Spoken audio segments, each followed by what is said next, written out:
코로나 확진자가 너무 많이 나와서 당분간은 저도 마스크를 쓰고 설교하겠습니다. 그래야지 여러분들도 좀 이렇게 편안할 줄 믿습니다. 그래서 마스크를 쓰고 있기 때문에 여러분들이 더 집중해서 말씀을 들어야 될 줄 믿습니다. 자, 우리 지난 시간에 우리는 소명과 사명에 대해서 살펴봤는데, 소명은 콜링, 하나님께서 어떠한 목적을 두고 우리를 부르시는 것, 그리고 사명은 미션, 하나님께서 그 목적을 두고 보내시는 것, 세상 가운데 그것을 사명, 이렇게 말씀드렸습니다. 자, 그렇기 때문에 소명이 없는 사람은 자신이 왜 성도가 되었는지 모르고, 사명이 없는 사람은 성도로서 내가 무엇을 해야 되는지 모른다, 그렇게 말씀드렸습니다. 자, 그런데 세례 요한은 자신의 소명과 사명을 명확하게 알고 있었습니다.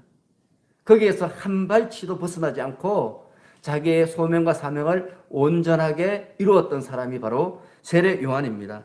그래서 오늘도 지난주에서 세례 요한의 모습을 살펴보면서 그를 통해 하나님께서 우리에게 주시는 교훈이 무엇인지 살펴보기를 원합니다. 자, 세례 요한은 낙타 트롯을 입고 거리에 가죽띠를 띠고 요단강에서 죄 사함을 받게 하는 회개의 세례를 전파했습니다. 자, 그렇게 하니까 많은 사람들이 그에게 나와서 자신의 죄를 회개하고 세례를 받았습니다. 자, 그리고 이 세례 요한의 사역이 점점 더 왕성해지니까 온 유대 땅에 다 소문이 퍼졌습니다. 자, 그러자 당시 유대인들의 최고 통치기관인 산헤드린 공회에서 요한의 정체를 파악하기 위해서 사람들을 보냅니다. 자, 산헤드린 공회는 모세가 임명한 70인 장로회에 그 기원을 두고 있습니다. 그래서 유대인들의 자치 통치기관이었는데 의장은 대제사장이 맡고, 그리고 공회원은 바리새인, 사두개인, 서기관, 장로 등 사회 지도층으로 구성되어 있었습니다. 의원수는 의장을 포함해서 모두 71명이었는데 그들의 주요 임무는 율법을 해석하고, 그리고 종교 재판을 주관하고, 성전 치안 문제 등을 다루는 그런 일들을 했습니다. 자, 제가 왜 이렇게 서두에 산헤드린 공회를 언급하는가 하면, 여러분 19절에 보시면 유대인들 이런 표현이 있는데 이 유대인들이 산헤드린 공회원들이기 때문에 그렇게 지금 말씀드리고 있습니다. 자, 먼저 우리 19절 다 함께 읽습니다. 시작. 유대인들이 예루살렘에서 대제사장들과 레위인들을 요한에게 보내어 내가 누구냐 물을 때 요한의 증언이 이러하니라. 자, 지난주에도 언급했지만 당시 유대인들은 로마 제국의 식민지 상태에 있었습니다. 자, 식민지 상태에 대해서 우리가 잘 알고 있죠, 그죠? 우리가 일본에게 36년간 식민지로 있었잖아요. 그래서 지금 유대인들이 얼마나 어려운 가운데 있는지는 우리가 대충 알 수 있어요. 뭐 농사를 지으면 다 뺏기고요, 자유도 없고 매일 붙잡혀가고, 그죠? 또 독립운동하고 지금 나라가 온통 어수선하죠, 그죠? 자, 그러한 때 이 이스라엘 사람들에게 소원이 있었어요. 아주 간절한 소원이 있었어요. 그게 뭔가 하면 하나님께서 예언하신, 약속하신 메시아, 곧 그리스도가 분명히 이 시대에 올 것이다. 왜? 지금 너무너무 어려우니까 이렇게 고달픈 이 시대 가운데 하나님께서 반드시 메시아이신 그리스도를 우리에게 보내주실 것이다. 그렇게 믿고 있었습니다. 그런데 바로 그때 세례 요한이 나타난 거예요. 세례 요한이 나타나서 광야에서 회개를 외치면서 사람들에게 죄사함을, 세례를 막 이렇게 베푸는 거죠. 자, 그러자 사람들이 혹시 저 사람이 그리스도가 아닐까 하는 마음이 생긴 거예요. 그래서 수많은 사람들이 광야에 몰려들었고 또 요단강에 몰려들었고 그를 통해서 세례 요한에게 세례를 받았습니다. 자, 그러자 당시 유대인들의 최고 통치기관이었던 산헤드린 공회까지도 제사장과 레위인들을 보내서 그가 누구인지 알아보게 된 것입니다. 오늘 본문 배경이 바로 그런 본문입니다. 자, 여러분 보십시오. 지금 세례 요한은 유명세를 탈 수 있는 좋은 기회를 맞이한 거예요, 지금. 이미 많은 사람들이 그를 하나님께서 보내신 선지자로 인정하고 그에게 자기 죄를 고백하고 세례를 받고 있었습니다. 또 그 소문이 유대 온 땅에 퍼지고 이제는 유대인 최고 통치기관인 사내들인 공회에서까지 관심을 보이게 된 거예요. 자, 그러므로 지금 보통 사람의 안목으로 볼 때 지금 세례 요한에게는 세례 요한이 나시린으로 살았잖아요. 그죠? 구별돼서 광야에서 혼자 살았어요. 그러니까 지금으로 말하면 산속에 들어가서 열심히 기도한 거예요. 일평생 그렇게 살았어요. 또 성경을 연구했어요.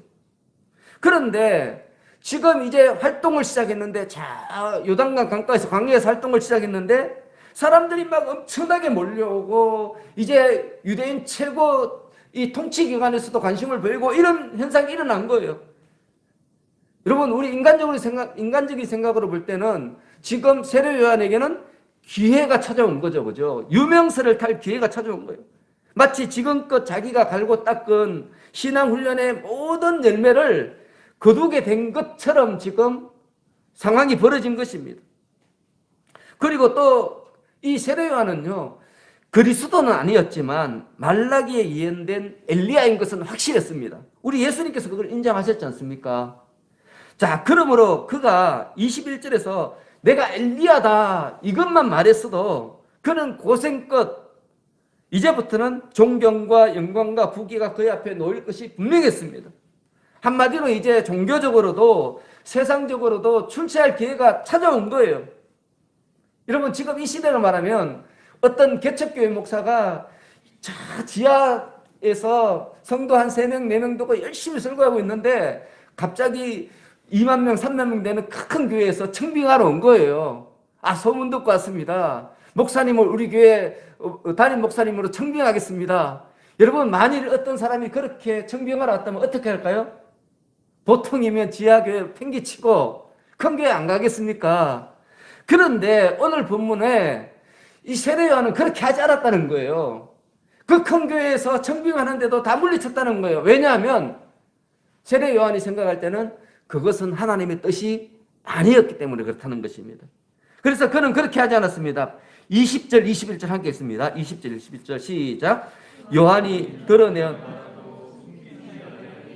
드러내야 하는 말이 나는 그리스도가 아니라 한데 또 묻되 그러면 누구냐? 내가 엘리야냐? 이르되 나는 아니라. 또 묻되 내가 그 선지자냐? 대답하되 아니라. 자, 그는 나는 그리스도도 아니고 엘리야도 아니고 그 선지자는 아니다. 그렇게 말했습니다. 자, 이 말은 뭔가 하면 이 세례 요한은 자신이 추앙받을 수 있는 모든 가능성에 대해서 단호하게 거부했던 거예요. 여러분, 이게 쉬운 일이 아니거든요, 정말. 그렇지 않겠습니까? 누구든지 다 사람에게는 명예욕이 있어요. 그렇지 않습니까? 또 자기를 높이고자 하는 욕구도 있습니다. 세상 사람들에게 추앙을 받고자 하는 마음이 모든 사람에게 다 있어요. 이 마음이 없는 사람 없습니다. 저도 있습니다. 누가 저를 알아주면 제가 참 기분이 좋거든요. 사람에게는 그런 본성이 있는데, 심지어는 어떤 사람은 기회가 주어지면 하나님의 자리까지 앉는 것이 바로 타락한 사람의 인간들의 본성입니다. 사람들이 본래 그래요. 그게 보통 사람들이에요. 그리고 여러분, 세례 요한도 사람이니까 이 세례 요한에게도 그런 마음이 없겠습니까? 그죠? 당연히 있었겠죠. 그죠? 그런데 세례 요한은 그러한 유혹을 단숨에 거절했던 거예요. 이게 놀라운 거죠. 여러분, 이 성경에 왜 이렇게 세례 요한에 대해서 많이 기록하고 있는가 하면 특히 복음서잖아요. 복음서는 오직 예수님만 집중해서 조명하는 책이에요. 그런데 여러분, 누가복음이나 이 요한복음에는 이 세례 요한에 대해서 아주 길게 설명하고 있습니다. 이 말은 뭔가 하면 그만큼 세례 요한이 한 행동이 우리들에게 중요한 행동이라는 거예요. 우리가 반드시 본받아야 된다는 것입니다. 여러분, 성경은 로마서 12장 3절에서 이렇게 말씀합니다. 마땅히 생각할 그 이상의 생각을 품지 말고 오직 하나님께서 각 사람에게 나누어 주신 믿음의 분량대로 지혜롭게 생각하라. 자, 하나님께서는 우리 각 사람에게 믿음의 분량을 허락하여 주셨다는 거예요. 모든 사람이 믿음이 다 똑같은 게 아니라는 거예요. 각각 사람에 따라서, 환경과 또 상황에 따라서, 성품에 따라서 우리 하나님께서는 각각 그 사람에게 믿음의 분량을 따로따로 정해주셨다는 거예요. 그러니까 우리는 자기에게 주어진 믿음의 분량대로 사는 것이 하나님의 뜻대로 사는 것이고 세상 가운데 빛과 소금이 되는 그런 가장 빠른 길이라는 거죠. 이걸 넘어서면 타인의 권리를 침해하게 되고 사회에게도 이웃에게도 악을 끼치게 되는 거예요. 성경이 우리에게 그걸 굉장히 많이 강조하고 있죠. 여러분, 우리는 우리의 능력으로 사는 사람이 아니잖아요. 그죠? 옛날에 우리는 예수 그리스도와 함께 십자가 못 박혀 죽었고 이제는 예수 그리스도로 말미암아 새롭게 거듭나서 예수 그리스도께서 가르쳐 주시는 대로 살기를 작정한 사람들이 우리 성도들이에요. 내 생각대로 내 마음속에 일어나는 욕망대로 사는 것이 아니라 그런 것들은 다 절제하고 이제는 예수님께서 가르쳐 주신 대로 예수님께서 우리에게 요구하시는 대로 예수님께서 우리에게 주신 그 사명대로 살기로 작정한 사람들이 우리 성도들이죠. 그래서 우리 성도들의 삶은 곧 하나님과 직결이 되는 거예요. 세상 사람들도 그걸 다 알아요. 그래서 우리 성도들이 잘못하면 우리 성도들도 욕하지만 세상 사람들은 성도들만 욕하는 것이 아니죠. 그죠? 누구를 욕해요? 우리 하나님을 같이 욕하는 거죠. 우리 교회를 같이 욕하는 거예요. 왜냐하면 우리와 하나님은 직결되어 있기 때문에 연결되어 있기 때문에 그런 것입니다. 그리고 여러분 우리가 교회사를 살펴보면 얼마나 많은 사람들이 자기의 믿음의 분량을 지키지 못해서 타락하고 교회를 욕되게 했는 줄 몰라요. 그런 이야기가 너무너무 많이 나타나 있습니다. 자, 그래서 여러분 하나님께서 우리들에게 세례 요한을 소개시켜 주시는 거예요. 세례 요한은 자기에게 주어진 믿음의 분량을 정확하게 잘 지켰기 때문에 너희들도 너희들에게 주어진 믿음의 분수, 그 분량을 지키라는 거죠. 그러할 때 사람들이 너희를 통해서 예수 그리스도의 빛을 보게 되고 그들이 구원의 빛 가운데 나오게 된다는 것입니다. 그래서 예수 그리스도를 배우기 전에 먼저 너희에게 주어진 믿음의 분량이 무엇인지 알고 그 믿음의 분량대로 살기를 작정하라는 것입니다. 그것이 오늘 본문이 기록된 목적인 거죠. 자, 여러분, 이 세례 요한이 계속해서 이 제사장과 레위인들이 원하는 대답을 하지 않자 이 사람들이 또 질문합니다. 그 질문이 22절입니다. 다 같이 읽습니다. 22절 시작. 또 말하되 누구냐? 너는 내게 대하여 무엇이라 하느냐? 자, 여러분 22절을 자세히 살펴보시기 바랍니다. 좀 질문이 좀 이상하지 않습니까? 뭐 그런 내용 찾을 수 있습니까? 자, 여러분 보십시오. 제사장과 레위인들에게는 지금 세례 요한이 누군가 하는 것보다 더 중요한 게 있어요. 그게 뭐예요? 자신들이 산헤드린 공회에 보고해야 될 내용이죠. 그게 더 중요한 거예요, 지금. 자, 보십시오. 레위인과 제사장들은 지금으로 말하면 목회자예요. 목사들이에요, 목사들. 여러분, 목사들이라면 뭐에 관심을 가져야 됩니까? 영적인 일이잖아요, 그죠? 이 사람들은 그 누구보다도 세례 요한이 누구인지에 대해서 관심을 가져야 되는 사람들이에요. 세례 요한을 통해서 하나님의 뜻을 발견하기에 힘써야 되는 사람들이에요. 그런데 이 사람들에게는 그런 일이 관심이 없어요. 지금 이 사람들이 세례 요한을 찾아온 것은 직장 상사의 명령에 의해서 온 거예요, 지금. 그리고 이 사람들에게 필요한 것은 직장 상사에게 보고할 거리가 필요한 거예요. 그걸 지금 우리에게 말씀하고 있는 거죠. 그들에게 있어서 성직은 하나님께 봉사하는 직분이 아니라 자신의 밥벌이 수단에 불과한 거예요, 지금. 지금 오늘 본문에 나오는 이 제사장들과 레위인들은요. 그래서 우리 예수님께서 이들을 향해서 싹군 목자다 이렇게 지적하셨습니다. 싹군 목자. 성직을 밥벌이 수단으로 섬기는 자. 그런 자라는 표현을 우리가 예수님께서 싹군 목자라 이렇게 표현한 것입니다. 여러분, 이것은 우리에게도 그대로 적용되는 그런 말씀입니다. 여러분, 우리 중에 누구도 신앙을 밥벌이 수단으로 삼아서는 안 된다는 거예요, 여러분. 신앙은 오직 하나님을 만나고 하나님의 뜻을 발견하고 그 뜻대로 살기 위해서 가져야 되는 것입니다. 이에서 넘어서면 기복신앙이 되는 거예요. 갈라디아서에서 말하는 다른 신앙이 되는 거고요. 또 이단이 되는 거예요, 여러분. 이단들이 다 하는 행위를 보면 그 신앙을 통해서 자기 배를 불리는 거죠. 우리가 이런 함정에 빠지지 말아야 된다는 겁니다. 자, 그러면서 이 세례 요한이 우리에게 말씀합니다. 23절입니다. 23절 다 같이 읽습니다. 시작. 이르되 나는 선지자 이사야의 말과 같이 주의 길을 곱게 하라고 광야에서 외치는 자의 소리로라 한다. 여러분, 신실한 일꾼이 갖추어야 될 가장 기본 중에 기본은 뭔가 하면 자기가 해야 할 일이 무엇인지 분명히 아는 거예요. 여러분, 지금 자기가 왜 이 일을 해야 되는지 그것에 대한 분명한 이해가 없다면 어떻게 맡겨진 일을 신실하게 할 수 있겠습니까? 여러분, 지금 내가 무엇을 하는지 명확하게 알아야 그 일을 멋지게 해낼 것 아니겠습니까? 그런데 지금 이 제사장들이나 레위인들은 그걸 모르는 거예요. 지금 모르는 거죠. 완전히 모르는 거죠. 자기가 지금 뭘 해야 되는지 모르는 거예요. 지금. 그런데 23절에 이 세례 요한은 자기가 무엇을 하는지 분명하게 알고 있습니다. 이것이 바로 진짜 신앙인과 가짜 신앙인의 차이라는 것입니다. 여러분, 우리 신앙인들뿐만 아니라 모든 직업 또 직분에 있어서도 마찬가지입니다.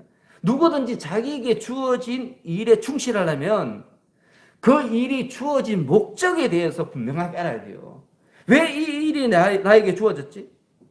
그걸 분명하게 알지 못하면 자기가 반드시 해야 될 일을 몰라요. 그리고 자기가 절대로 하지 말아야 되는 일도 몰라요. 그래서 결국에는 그런 사람이 공동체를 방해하는 거죠. 공동체를 위해서 들어왔는데 그 사람이 공동체를 위해서 일을 하는 것이 아니라 공동체를 무너뜨리는 일을 하는 거예요. 왜 그런 일을 하는가 하면 자기가 왜 그곳에 있는지 모르기 때문에. 오늘 예배도 마찬가지 아니겠습니까? 여러분들이 왜 예배를 드리는지 모르면 이 예배 시간이 여러분들에게 아무런 도움이 되지 않아요. 오히려 예배에 방해가 되는 거죠. 그래서 예배를 드릴 때도, 여러분 밥을 먹을 때도, 일을 할 때도, 공부를 할 때도 마찬가지죠. 내가 그 일을 왜 하는지 명확하게 알면 그 일이 신나요. 재미있어요. 그리고 그 일이 흥미가 있기 때문에 발전을 해요. 그런데 그게 없는 사람들은 그 일이 지겨운 거죠. 하기도 싫고요. 짜증만 나고요. 행복하지가 않아요. 늘 불행해요.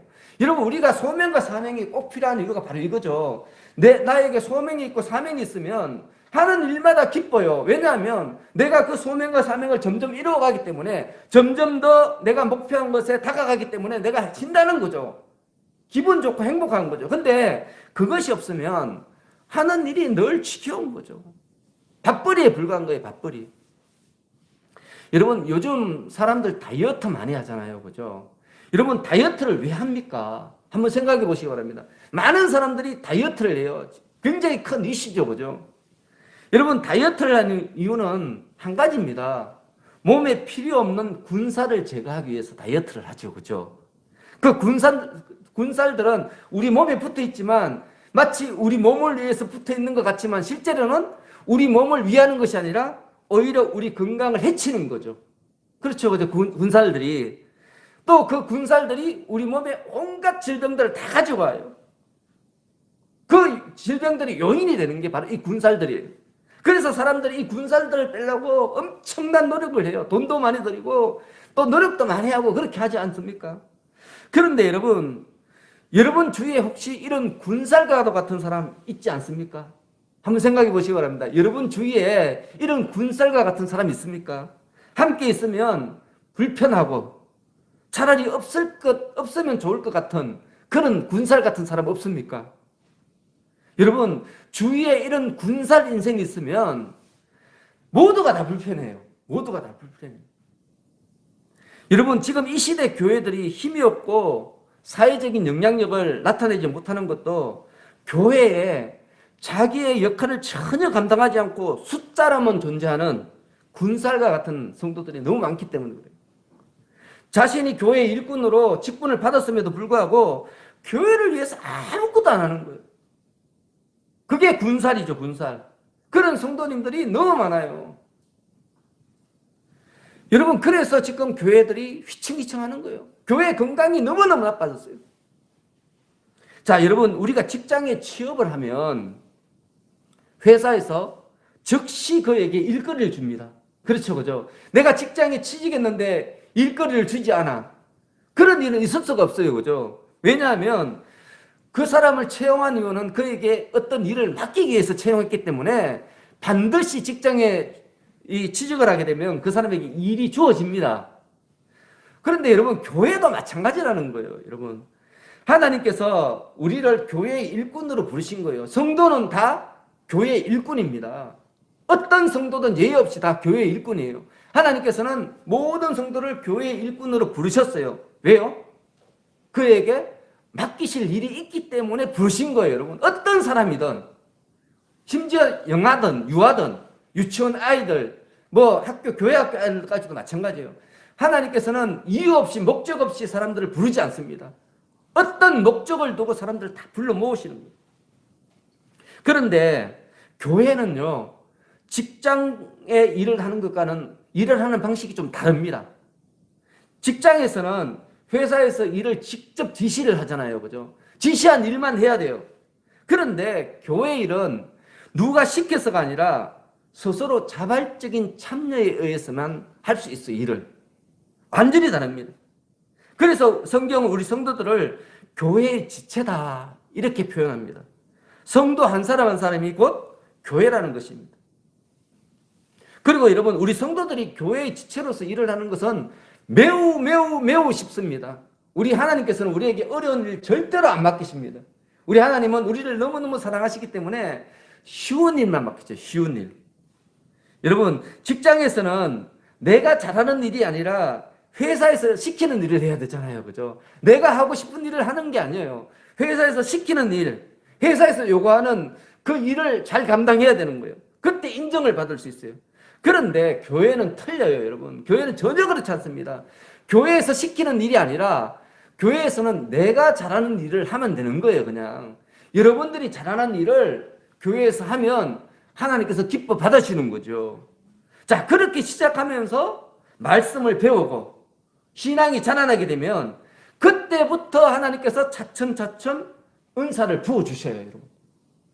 그전에는 은사를 안 주셔요, 여러분. 여러분들이 가지고 있는 것으로 먼저 기쁘게 봉사하고 헌신할 때 그때 우리 하나님께서 그로부터 은사를 부어주시는 거예요. 근데 사람들은 자꾸 오해를 해요. 하나님께서 나에게 은사를 부어주시면 내가 하나님의 일을 해야지. 그때까지는 나는 아무것도 하지 말아야지. 여러분, 그런 사람은 끝까지 아무것도 안 하고 나중에 천국 가야 돼요. 주위에 그런 분들 너무 많지 않습니까? 하나님의 교회는 다르다는 거예요, 여러분. 이 원리를 몰라서 그래요. 우리 예수님께서 요한계시록 3장 20절에 그러잖아요. 문을 두드리면 어떻게 해야 돼요? 문을 열어야 돼요, 우리가, 그죠? 열어야 돼요. 열고 예수님 맞아들여야 돼요. 그 다음에 뭐 해야 돼요? 먼저 내가 있는 곳으로 예수님을 대접을 해야 되는 거예요, 그죠? 그러면 예수님 뭐라 그래요? 그 이후에 내가 너를 먹이리라. 내가 그 다음에 너에게 대접하리라. 이렇게 말씀하셨어요. 그 말은 뭔가 하면 우리가 하나님의 교회에 처음 들어왔을 때 하나님이 주신 능력을 하는 것이 아니고 내가 할 수 있는, 내가 제일 잘할 수 있는 것으로 헌신하면 그로부터 하나님께서 너에게 은사를 주셔서 이후에는 네가 가진 능력이 아니라 내가 너에게 준 능력으로 내 교회를 섬기게 하겠다. 우리 예수님께서 그렇게 약속하신 것이라는 것입니다. 그래서 여러분, 우리가 자꾸 기다릴 것이 아니라 자꾸 하나님께서 뭘 안 주시냐 기다릴 것이 아니라 지금 내가 가지고 있는 것, 내가 할 수 있는 그 일로부터 하나님의 교회를 한번 섬겨 보시기 바랍니다. 그렇게 되면 성도들이 한 사람 한 사람 움직이게 되고 교회가 활동을 하게 되고 그렇게 되면 교회가 자라나게 되는 거예요. 그를 통해서 세상 사람들이 교회를 바라보게 되고 세상 사람들이 교회의 영향을 받아서 이 세상이 하나님의 영광을 나타내는 아름다운 믿음의 장이 그렇게 변화되는 것입니다. 하나님의 은혜가 나로부터 시작돼서 우리 가정으로, 우리 교회로 점점 더 풍성하게 자라나게 되는 것입니다. 여러분, 지금은 참 믿음을 지키기 힘든 때잖아요, 그렇죠? 자, 이럴 때일수록 우리가 용기를 내야 돼요. 여러분, 큰 거 필요 없어요. 여러분이 할 수 있는 아주 작은 것, 매우 작은 것, 그거 하나만 하시면 돼요. 여러분, 우리가 지금 100교회 100가정 돕기 하잖아요. 그죠? 자, 우리가 헌금을 얼마 합니까? 100만 원 합니까? 1000만 원 합니까? 아니잖아요. 그죠? 1인당 5천 원만 하면 돼요. 5천 원만 화성시 전 시민이 하면요. 100교회 100가정뿐만 아니라 1000교회 1000가정도 도울 수 있습니다. 그런데 그렇게 안 하니까 100교회밖에 못 돕는 거예요, 지금. 그래서 우리가 내가 작은 것이라도 하나님의 교회를 위해서 헌신하면 그 작은 것들이 모여서 하나님의 교회가 자라나는 거예요. 그래서 우리 교회도 여러분, 내가 뭘 해? 내가 할 수 있는 게 뭐 있어? 이렇게 생각하지 마시고 여러분들이 할 수 있는 거 찾으셔서 우리 전도사님들, 우리 권사님들께 협조를 구하고 도움을 받아서 하나라도, 작은 일이라도 하나님의 교회에 좋은 영향력을 끼치는 일들을 시작했으면 좋겠습니다.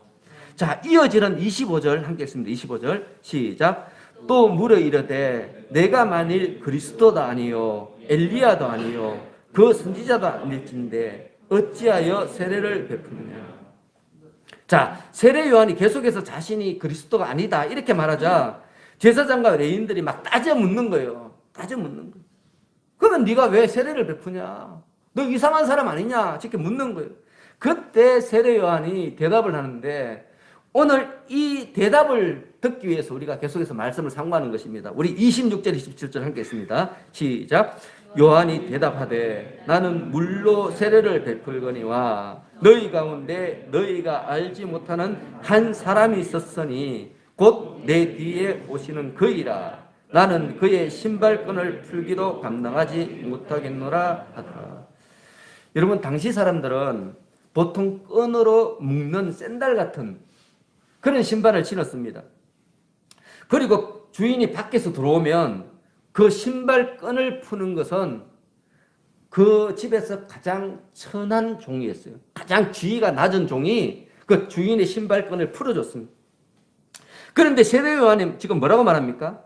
자신의 뒤에 오시는 그분은 자신이 그분의 신발끈조차 풀 수 없을 만큼 그분은 위대하신 분이라는 거예요. 여러분, 그분이 누굽니까? 예수 그리스도. 자, 예수 그리스도는 세례 요한, 지금 세례 요한은 선지자잖아요. 오리라 한 엘리야잖아요. 그 사람조차도 가장 천한 종으로서도 설 수 없는 그렇게 놀랍고 위대하고 크신 분이라는 거예요. 지금 세례 요한이 그걸 고백하고 있는 거죠. 여러분, 우리는 가끔 예수님을 너무 쉽게 생각해요. 그렇죠? 그렇죠, 그죠? 마치 친구처럼 아주 가볍게 생각할 때가 참 많아요. 그런데 그렇게 하면 안 된다는 거예요. 복음서를 시작하기 전에 우리에게 말씀하는 거예요, 지금. 우리 예수님은 얼마나 크신 분인가 하면 우리는 예수님의 가장 천한 노예로도 설 수 없을 만큼 위대하신 분이라는 거예요.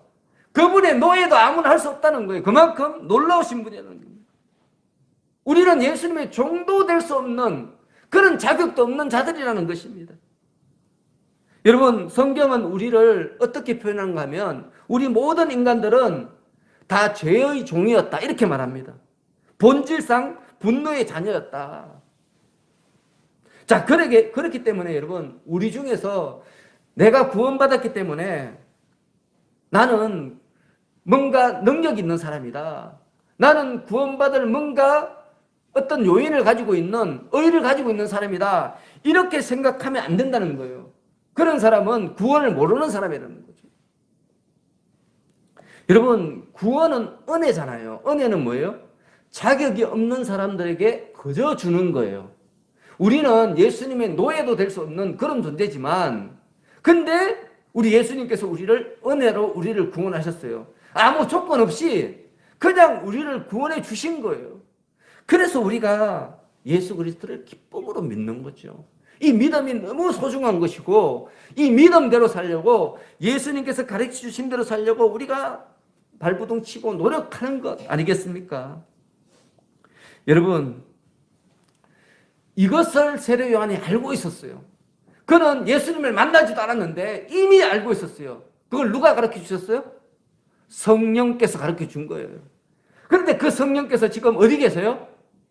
여러분 속에 다 계신 거예요. 지금 예수를 믿는 사람은 다 성령께서 그 안에 계신 거예요. 물론 세력이 약할 수도 있고 강할 수도 있지만 다 계신 거예요. 성령으로 인하지 않고서는 그 누구도 예수를 주라 시인할 수 없다. 성경은 그렇게 선포하고 있기 때문에 여러분들이 예수님이 나의 구주십니다 고백하는 그 순간 여러분 속에는 성령께서 계시고 있다는 것입니다. 여러분, 이렇게 성령께서 그 안에 계신 이 세례 요한은 백성들로부터 절대적인 지지 속에서도 자기의 분수를 넘어서지 않았습니다. 여러분, 우리가 진짜 성령으로 말미암아 예수 그리스도를 주로 시인하고 있다면 우리는 우리의 분수를 넘어설 수가 없다는 거예요. 그걸 전제로 하고 아직까지 예수님이 지금 나타나지도 않았어요. 그런데 이걸 미리 전제하는 거예요.